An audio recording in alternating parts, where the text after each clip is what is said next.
Rail দুর্ঘটনায় কেউ হারিয়েছেন সন্তান, কেউ স্বামী। স্বজনহারা পরিবারকে সমবেদনা জানাতে এসে কার্যত আবেগঘন মুখ্যমন্ত্রী শুভেন্দু অধিকারী। স্বজনহারাদের চোখের জল ছাড়া কিছুই দেওয়ার নেই। মঞ্চ থেকে বললেন মুখ্যমন্ত্রী, একদম ছোট ছোট ফুলের মতো বাচ্চাগুলো যেভাবে এই দুর্ঘটনায় তারা শিকার হয়েছেন, সহানুভূতি জন্যই আমি এসেছি, কিন্তু কোনো দুঃখ প্রকাশের তো ভাষা আমার জানা নেই। পরিবারগুলোর পাশে আছে এটুকু বলতে পারি। আমি পরিবারগুলোর পাশে আছি। আমি প্রত্যেকের সঙ্গে আলাদা করে কথা বলেছি।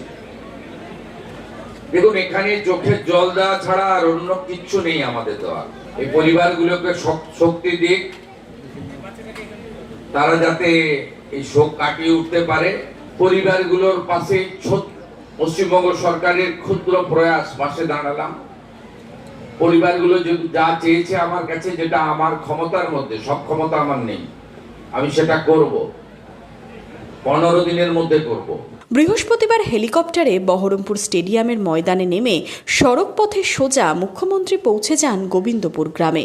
অভিশপ্ত রেলগেট পার করে মুখ্যমন্ত্রী স্বজনহারাদের কাছে পৌঁছে যান। মুখ্যমন্ত্রীকে নিজেদের যন্ত্রণার কথা জানান মৃতের আত্মীয়রা। ওতে চাকরি দেবো বলেছে, ওটা সাহায্য করেছে সুদ্ধা, আর ওই চেক দিয়েছেন ওটাই।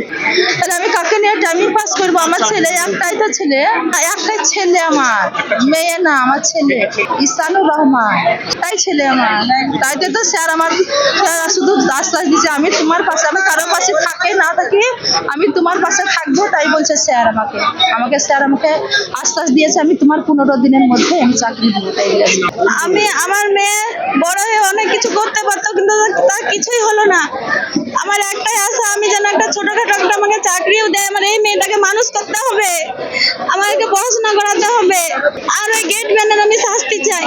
মুখ্যমন্ত্রী বললেন যে বিদেশ যাওয়ার লাগবে না, এখানেই আপনাদের চাকরি দেওয়া হবে, সিভিকের চাকরি দেবো বলেছেন।